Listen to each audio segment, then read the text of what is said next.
10 Disturbing Reasons Why Sugar is Bad for You. Woman craving a donut.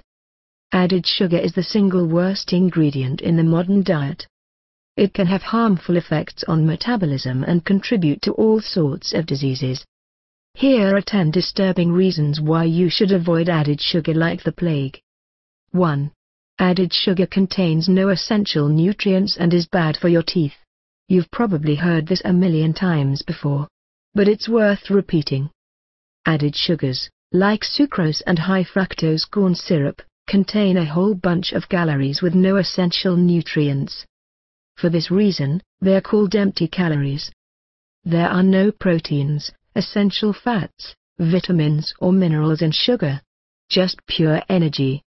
When people eat up to 10 to 20% of calories as sugar, or more, this can become a major problem and contribute to nutrient deficiencies. Sugar is also very bad for the teeth, because it provides easily digestible energy for the bad bacteria in the mouth. Bottom line, sugar contains a lot of calories, with no essential nutrients. It also causes tooth decay by feeding the harmful bacteria in the mouth. 2. Added sugar is high in fructose, which can overload your liver. Glass full of sugar cubes. In order to understand what is so bad about sugar, then you need to understand what it is made of. Before sugar enters the bloodstream from the digestive tract, it is broken down into two simple sugars, glucose and fructose. Glucose is found in every living cell on the planet. If we don't get it from the diet, our bodies produce it. Fructose is different. Our bodies do not produce it in any significant amount and there is no physiological need for it. The thing with fructose is that it can only be metabolized by the liver in any significant amounts. This is not a problem if we eat a little bit, such as from fruit, or we just finished an exercise session. In this case, the fructose will be turned into glycogen and stored in the liver until we need it. However, if the liver is full of glycogen, much more common, eating a lot of fructose overloads the liver, forcing it to turn the fructose into fat. When repeatedly eating large amounts of sugar, this process can lead to fatty liver and all sorts of serious problems. Keep in mind that all of this does not apply to fruit. It is almost impossible to overeat fructose by eating fruit. There is also massive individual variability here. People who are healthy and active can tolerate more sugar than people who are inactive and eat a Western, high-carb, high-calorie diet. Bottom line, for people who are inactive and eat a Western diet, large amounts of fructose from added sugars get turned into fat in the liver. 3. Overloading the liver with fructose can cause non-alcoholic fatty liver disease. Junk food. When fructose get turned into fat in the liver, it is shipped out as VLDL cholesterol particles. However, not all of the fat gets out, some of it can lodge in the liver.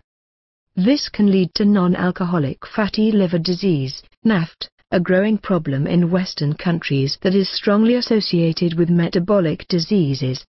Studies show that individuals with fatty liver consume up to 2 to 3 times as much fructose as the average person. Bottom line, excess fructose gets turned into fat, which can lodge in the liver and cause non-alcoholic fatty liver disease. 4. Sugar can cause insulin resistance, a stepping stone towards metabolic syndrome and diabetes. Dr. Thumbs down. Insulin is a very important hormone in the body. It allows glucose, blood sugar, to enter cells from the bloodstream and tells the cells to start burning glucose instead of fat. Having too much glucose in the blood is highly toxic and one of the reasons for complications of diabetes, like blindness. One feature of the metabolic dysfunction that is caused by the Western diet is that insulin stops working as it should. The cells become resistant to it. This is also known as insulin resistance, which is believed to be a leading driver of many diseases, including metabolic syndrome, obesity, cardiovascular disease and especially type 2 diabetes. Many studies show that sugar consumption is associated with insulin resistance, especially when it is consumed in large amounts. Bottom line, When people eat a lot of sugar, it can cause resistance to the hormone insulin, which can contribute to many diseases. 5. The insulin resistance can progress to type 2 diabetes.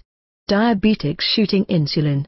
When our cells become resistant to the effects of insulin, the beta cells in our pancreas make more of it. This is crucial, because chronically elevated blood sugars can cause severe harm. Eventually, as insulin resistance becomes progressively worse, the pancreas can't keep up with the demand of producing enough insulin to keep blood sugar levels down. At this point, blood sugar levels skyrocket and a diagnosis of type 2 diabetes is made. Given that sugar can cause insulin resistance, it is not surprising to see that people who drink sugar-sweetened beverages have up to an 83% higher risk of type 2 diabetes. Bottom line, because of the harmful effects of sugar on the function of insulin, it is a leading driver of type 2 diabetes. Sugar can give you cancer. Cancer is one of the leading causes of death worldwide and is characterized by uncontrolled growth and multiplication of cells.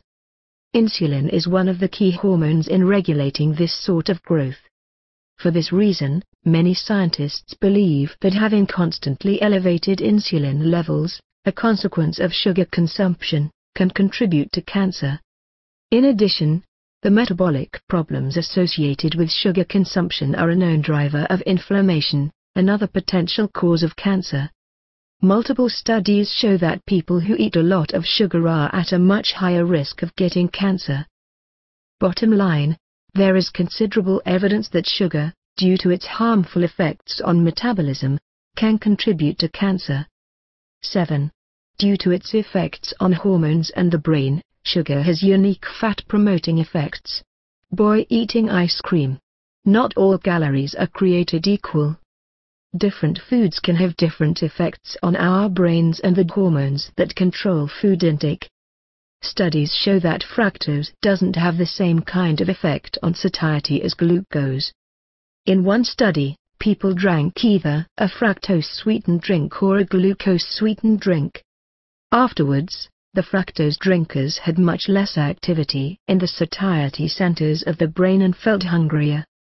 There is also a study where fructose didn't lower the hunger hormone ghrelin nearly as much as glucose did. Over time, because the calories from sugar aren't as fulfilling, this can translate into an increased calorie intake. Bottom line, fructose doesn't cause satiety in the brain or lower the hunger hormone ghrelin nearly as much as glucose. 8. Because it causes massive dopamine release in the brain, sugar is highly addictive. Sugar can be addictive for a lot of people. Like abusive drugs, sugar causes a release of dopamine in the reward center of the brain. Woman snorting donuts. The problem with sugar and many junk foods is that they can cause massive dopamine release. Much more than we were ever exposed to from foods found in nature. For this reason, people who have a susceptibility to addiction can become strongly addicted to sugar and other junk foods. The everything in moderation message may be a bad idea for people who are addicted to junk food, because the only thing that works for true addiction is abstinence. Bottom line, because sugar causes a large release of dopamine in the brain, it can cause addiction in a lot of people. 9. Sugar is a leading contributor to obesity in both children and adults. Obese man on a scale, smaller. The way sugar affects hormones and the brain is a recipe for fat gain disaster. It leads to decreased satiety, and can get people addicted so that they lose control over their consumption. Not surprisingly, people who consume the most sugar are by far the most likely to become overweight or obese. This applies to all age groups. Many studies have examined the link between sugar consumption and obesity and found a strong statistical association. The link is especially strong in children, where each daily serving of sugar-sweetened beverages is associated with a whopping 60% increased risk of obesity. One of the most important things you can do if you need to lose weight is to significantly cut back on sugar consumption. Bottom line, because of the effects of sugar on hormones and the brain, sugar dramatically increases the risk of becoming overweight or obese. 10. It ain't the fat. It's sugar that raises your cholesterol and gives you heart disease. For many decades, people have blamed saturated fat for heart disease, which is the #1 killer in the world. However, new studies are showing that saturated fat is harmless. The evidence is mounting that sugar, not fat, may be one of the leading drivers of heart disease via the harmful effects of fructose on metabolism. Studies show that large amounts of fructose can raise triglycerides, small, dense LDL and oxidized LDL, very, very bad, raise blood glucose and insulin levels and increase abdominal obesity in as little as 10 weeks. These are all major risk factors for heart disease. Not surprisingly, many observational studies find a strong statistical association between sugar consumption and the risk of heart disease. Take-home message. For people who can't tolerate it, added sugar is incredibly harmful. Empty calories are just the tip of the iceberg.